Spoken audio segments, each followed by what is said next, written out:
The NLDS begins on Tuesday, and the New York Mets will not be a part of it. We are moving to off-season coverage, which begs me to ask a very simple question. Who just played their last game as a New York Met? You are Locked On Mets, your daily New York Mets podcast. Part of the Locked On Podcast Network, your team every day.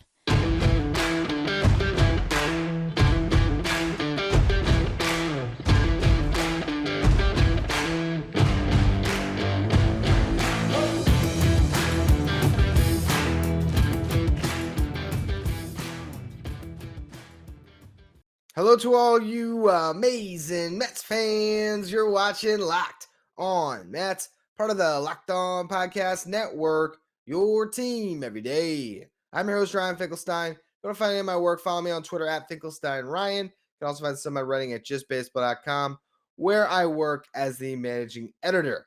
Now, this is the time of year where we get into off-season coverage, and you obviously start internally first and work your way out, as we'll be going through free agent possibilities, trade possibilities.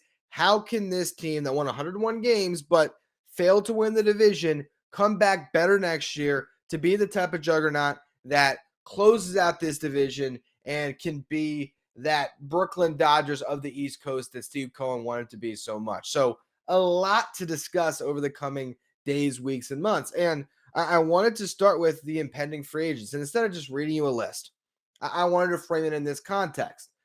Who has played their last game with the New York Mets? And so just going down the line here with the free agents and also some people that are on the 40 that we can expect will be non-tendered. First up in that regard, Dominic Smith. Now, I don't know if he'll just be straight non-tendered or if once again they'll tender him a contract and try to trade him elsewhere, but I could see them non-tender Dom Smith. And it sucks because I've always been a huge Tom Smith fan. If anyone's been listening to this show long enough, you know that. But he needs to change the scenery. It's that simple. I don't think we have to spend too much time on it. When he finally moves on, I'm sure, just maybe for my own indulgence, I'll be doing some form of a Dom Smith appreciation podcast of the highlights of his career coming up in this organization and what I hope he can do elsewhere. But that guy needs to play somewhere else. And it's almost like you saw JD Davis has some success in San Francisco. Dom needs that change of scenery, and I want him to have that change of scenery. So I would be more than happy if I found out he got non-tender, because I'm sure he'll go elsewhere and turn himself into a quality player. But it's not going to happen with the Mets. I think it needs to happen somewhere else. We can go to like a Pittsburgh, get 500 plate appearances, basically get the Daniel Vogelback contract he got this past year, and kind of resurrect his career. Move on to Tyler Naquin, free agent to be. I just don't see him coming back to the Mets. I don't think there's going to be a role for him necessarily, and I think he's going to try to find a team where he can get some playing time. Along those same lines, Trevor Williams. He was great for the Mets this year. Did an amazing job in that swingman role, but I don't see the Mets saying, hey, Trevor, next year you're going to be a starter. And because of that, because I think he can take the stats that he just put up, the numbers he had, and go out and find a team that wants to sign to a major league contract to be in their rotation, and he'll have a chance to maybe continue on what he did this year as a starter next year and maybe make himself some more money down the line. I think we saw him play his last game for the Mets on the final day of the season, which eliminated him from being on the playoff roster. Now, Taijuan Walker was originally not on the playoff roster, was added mid-series. I think we see him on another team next year. I'm pretty confident in that because, for one, he's a $6 million player option. Say what you want about Taijuan Walker. He deserves to make more money than that per year based on what he did the last two seasons. And part of it is being a veteran starting pitcher that remained healthy. And we've seen enough flashes that there's going to be a team out there that will, for one, make sure he has a spot in the rotation, which, again, depending what the Mets do, that's not an entire given with the Taijuan Walker. But more importantly, I think he can get more money elsewhere. I just don't see the Mets ponying up to pay him. So I think Taijuan Walker is in a different jersey next year. Now, this is where it gets interesting because we're going to be discussing the starting rotation a lot this offseason. And there's two guys that might have played their last game in a Mets uniform, Carlos Carrasco and Chris Bassett. But Carrasco, we're going to move into the next segment, which is that list, the guys who may have played their last game in a Mets uniform, but it's really uncertain right now. I think Bassett is as good as gone. I think for multiple reasons. And I know you could look at his season and say he was the clear number 3, and we should expect Bassett to be heavily considered to return.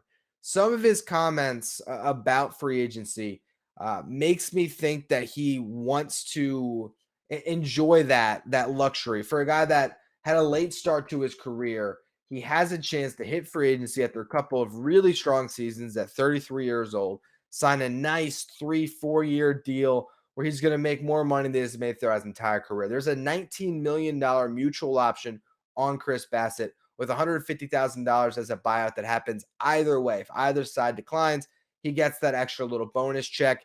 And so I imagine he will decline that option. If the Mets had their druthers, I think they'd probably pick it up at that dollar amount, but I think Bassett will want to test free agency. And the funny thing is, I could see him pitching for the exact team that just ended his season, the Padres, because he has a great relationship with Bob Melvin. But you look at what could happen here. I think he will decline the mutual option to become a free agent. And I could see the Mets, and this is the interesting thing because, again, that mutual option is at $19 million. I could see the Mets hitting him with the QO. All right, you just declined the option. You're a free agent now. You want to be a free agent? Bam, here's a qualifying offer. Let's get some draft pick compensation.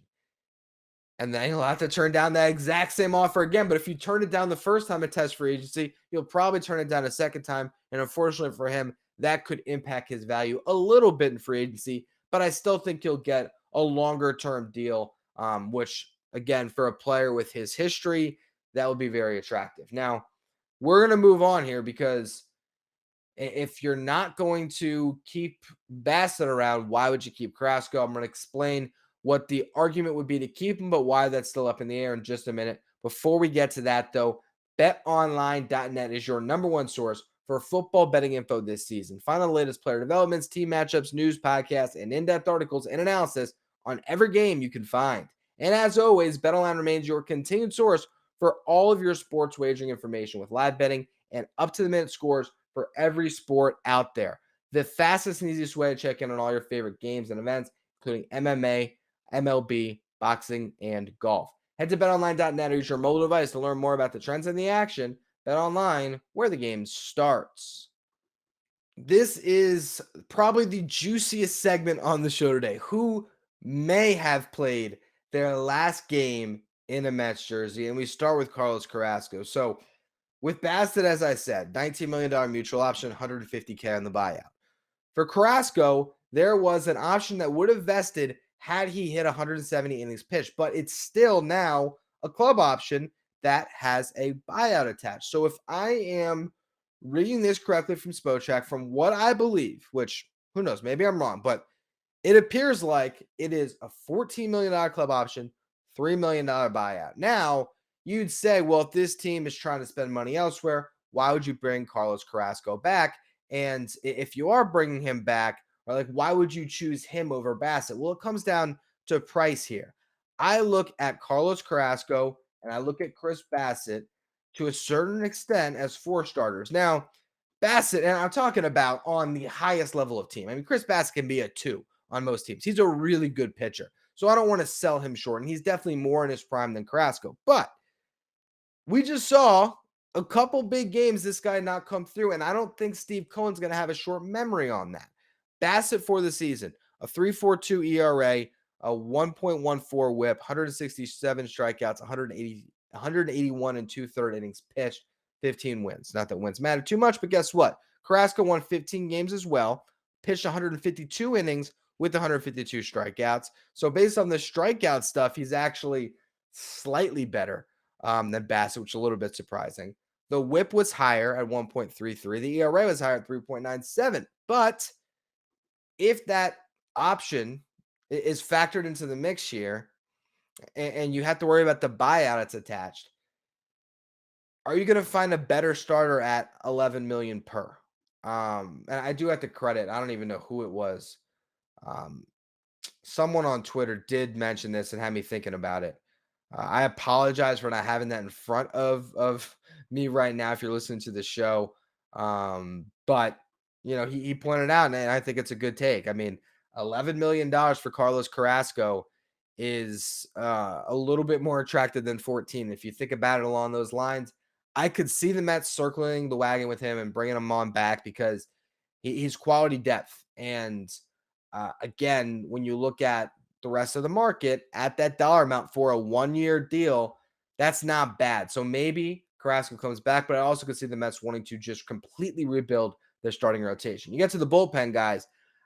I mean, I can't tell you which one of these guys they can bring back. I can tell you the ones that I think are more likely. And so we'll go through it. You got Tommy Hunter. I don't think that he is necessarily signed to a major league deal. If he wants a minor league deal with the Mets, I could see that, or I could see him coming back 2 months into the season. I would not be surprised if you saw Tommy Hunter in a Mets jersey again, but I don't know if that's a priority this offseason. Trevor May becomes a free agent. Coin flip, but I'd probably lean more towards him finding a new team. Seth Lugo's interesting because if he finally accepts himself as a reliever, and the Mets are willing to compensate him, we could see him come back, but I also could see him getting more money elsewhere, as is the case with Adam Ottavino. So both of those guys I think are the most likely of the relievers to return, but at the same time, a lot of these instances, all of these guys go to different teams, and the Mets would just rebuild the bullpen. Now, I'm not getting to Edwin Diaz. He's in our final segment. Joely Rodriguez is a guy that I would once again put into that type of mode where we could see him back, but I think more likely than not, May and Rodriguez are on different teams. Lugo and Ottavino, I'm a little more up in the air on. Michael Givens is a $3 million or $3.5 million mutual option. If the Mets like that number, they could bring him back, and I wouldn't even hate it. I mean, the guy's a quality reliever every single year. I know his early time with the Mets wasn't great, but I imagine he could come back next year and be a decent pitcher for the Mets at that price tag. I'm only putting him in the maybe because it's a relief pitcher, and sometimes you just try to start from scratch. But that might be the one I'm most confident in just because the contract is so reasonable. Whereas a Seth Lugo or Adam Ottavino, I think you're looking at, at least what? Would it be crazy to say 8 million per as a starting point for both of these guys, if not more? Um, it depends on the reliever market, but like a 2 for 16 for an Adam Ottavino doesn't seem crazy. It might be a little bit low considering the season he put up. Now, here's where this conversation gets interesting when it relates to the Mets that I believe could be back, also could see them gone. James McCann. Tomas Nido took the starter job from him. Francisco Alvarez is in the pipeline. The Mets might want to get off James McCann's money. And, I could see a scenario where he's got a couple years left. The Mets eat some money. They trade a prospect like a Ronnie Mauricio in the deal as a sweetener to get off that salary. I can legitimately see that playing out this offseason. So we'll see what happens with McCann, but the reason why I put him in might is because he still is under contract, and if you can't move him, and it's dead money anyway, it might not be the worst thing to keep him around because you know what? With Alvarez, potentially you could roll 3 catchers when you get to the regular season.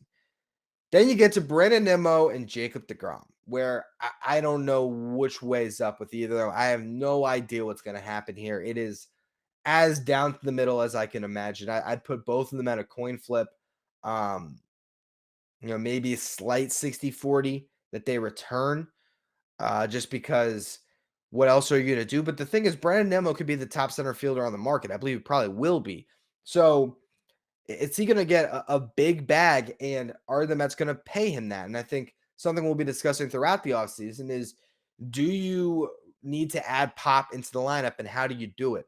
One way would be to get a right fielder, to move Marte back into center and to try to find some pop that way, whether that is trading for a guy. Let's just say the Mets get really kooky and go for the Shohei Ohtani sweepstakes.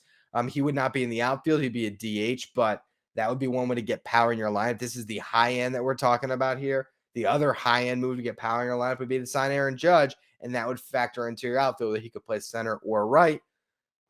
Those are the crazy moves that could be made. Now, more reasonable moves, I mean, do the Mets look at Brandon Nimmo, who might become a $20 million player, and say, do we want to sign a Brandon Nimmo, or do we want to get a Michael Conforto back? Now, that sounds nuts. I'm sure Mets fans are screaming at me. Do it in the comment section. That's fine. But if you can get Michael Conforto for half the price of Brandon Nimmo on a short-term deal as opposed to signing Nimmo to a 7-year contract at big money, it might be attracted to the Mets to see what else they build out their roster with. Let's just say they do pull the trigger on a massive trade like an Ohtani, or even if they sign a huge free agent, if they're planning on spending a ton on Aaron Judge, could you see the Mets bring back a guy like Conforto instead because he costs less? And I did a whole article on this, I believe, at one point, or at least a podcast, where I explained how Conforto could technically be a better fit next to Starling Marte than Nimmo. And the argument was he brings the power that a Marte doesn't, and it would allow Marte to go back to center field if they wanted to go that route, or you can mix things up and put Conforto into left and have him and Canna sort of split time. I don't know. It's just a thought early off season, but again, Nimmo could price himself out of a Mets uniform. And if he does, it'll be because they're looking to add more power to that third spot in the outfield, alongside a Canna and a Marte, if not pushing Canna to a fourth outfielder role in general. Now, deGrom is the biggest question mark on this team right now. I want him back as a fan, as someone who has watched his entire career unfold. I just think he's the type of legacy guy you do everything you can to keep him. Now, there's Mets fans that will point out the injuries and how he came up short down the end of the season. But a game for your life, he showed up. And I still believe that, considering the Mets don't have the luxury of homegrown talent, particularly in their starting rotation, that can come up and start big playoff games, get the best guy available to do that. That's what the Mets did last offseason with Max Scherzer. And Jacob deGrom is going to be the best guy on the market. And I think if they respect him in these proceedings, and if they're in contact with him and they are meeting his asking price immediately, he'll be back. If they're hesitant to that, I think he could be gone. And that is why he is in my might have played his last game in a Mets uniform. And I just hope it's not the case, because he's the type of guy that I think could play his entire career with this team, get his 48 retired, um, go into Cooperstown with the Mets cap. And who knows, if the Mets have a great next 5 years with Jacob deGrom, and they win a World Series, who knows? Maybe there is a statue next to Tom Seavers for Jacob deGrom. If he wants that type of a legacy for himself, he'll try to find a way to make things work. And the Mets will also, if they want that type of legacy, meet whatever price they have to keep him in a Mets uniform. But that is not a given. With all that said, two guys that could be free agents that I'm all but guaranteeing will be back in a Mets uniform. I will just straight guarantee it. These guys have not played their last game with the New York Mets. They'll be back next year, and I'll talk about them in just a minute. But first, a quick word from our sponsors. Who will be back in a Mets uniform next season? The easiest one of the potential free agents, Daniel Vogelbach. $1.5 million club option. There was some incentives in that contract based on plate appearances. For 450 at 75K, he did hit that mark. So you're talking about a $2.25 million club option with a 200K buyout. I just can't see the Mets not picking that up and retaining him. He serves a function on this team that they don't immediately have waiting in the wings in the minors, a lefty power bat that can DH for you. I think he's back next season. I really do. Now, Edwin Diaz is the other one I'm saying will be back. The marketing around Narco and the trumpet and all of that stuff, you can make the argument he puts butts in seats. You can also make the argument he's the best closer in baseball, deserves to be paid as such. And I just think that he means too much to this team to lose him. He was that one guy you knew you had in that bullpen, and I don't think the Mets want to lose him. So if that's a 5-year, $100 million contract for Edwin Diaz, which is crazy for a reliever, you pay it, because at the end of the day, he was nails at locking down victories for you, and he's a big reason why the Mets won 101 games this year, because they had the best closer in baseball in the back of their bullpen there. So Diaz, Vogelbach, I believe, will be back. Biggest question marks when it comes to impact, Brandon Nimmo and Jacob deGrom, guys that I would love to see back. I just don't know what the Mets' plans are. The bullpen guys are a huge question mark. Will the Mets hang on to James McCann for another year? That's another big question mark. Carlos Carrasco, do you want him at 11 million or 14 million while not having to pay the buyout that you'd have to pay if you exercise your option not to keep him? That's a big thing that they'll have to decide, but I lean more towards the Mets keeping him, but we'll see what happens there. And then the guys I think have played their last game with the Mets, to recap again: Dom Smith, Tyler Naquin, Trevor Williams, Taijuan Walker, and Chris Bassett. I'm pretty confident that all of them will be in different jerseys next season. Anyway, that's going to be all, though, for today's edition of Locked On Mets. As always, thank you for listening. Make sure you follow, rate, and review wherever you get your podcast. Make sure you follow me on Twitter at Finkelstein Ryan. Follow the show at Locked On Mets. Thank you for making Locked On Mets your first listen every day. Now for your second listen, check out Locked On MLB, hosted by Paul Francis Sullivan. Locked On MLB is where you want to go to stay up to date with everything going on in Major League Baseball. You can follow Locked On MLB wherever you get podcasts.